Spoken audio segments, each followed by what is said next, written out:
Hey guys, so today's question was about metabolic training.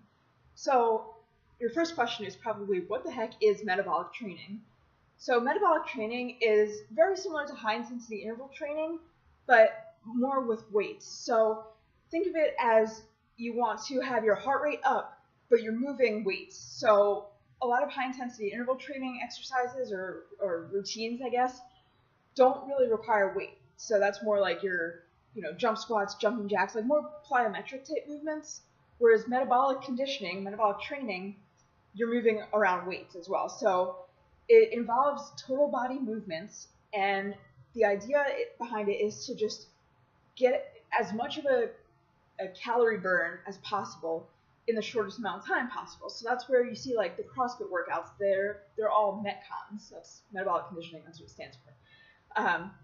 So if you're a fan of CrossFit at all, you know that the workouts are like 20 minutes max, and you go all out, like everything you've got, and you're throwing weights around. That's why CrossFit also gets kind of a bad rap, because you're taking these big, heavy barbells, and you're like throwing them overhead or like squatting with them, and just doing all kinds of crazy things with these big weights in a very short period of time. So your whole total energy system is fried by the end of it. That's why you see like people lying on the floor dead after a 15-minute workout, and you're like, what the heck happened to that guy?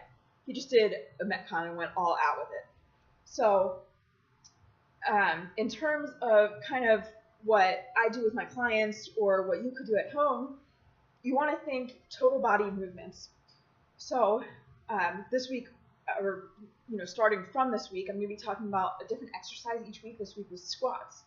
So a squat is mostly lower body, but it can be turned into a total body movement.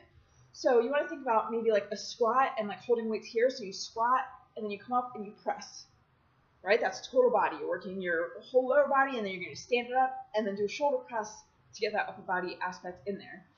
So you want to do things like that. You could do, like a deadlift to a dumbbell row. Anything where you're moving quickly, you're moving weight, and you're involving the whole body. It can also be done as what's called supersets. So that's when you combine two different exercises. So let's use our squat to press as an example. If you don't want to do a squat into a press, you could do squats and then pick up a set of weights and then do your presses right there, back to back. And then go back to the squats and then to the presses. So it's just kind of combining different exercises to make it a total body movement or session. So metcons only take about 10, 15, 20 minutes depending on your level, but the key here is going all out and involving the whole body.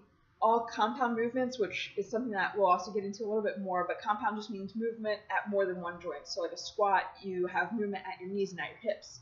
Makes it a compound movement. So I hope that helps you understand what a metabolic workout is, or how to do a metabolic conditioning workout. And any questions about it, just let me know, and I will see you guys next week.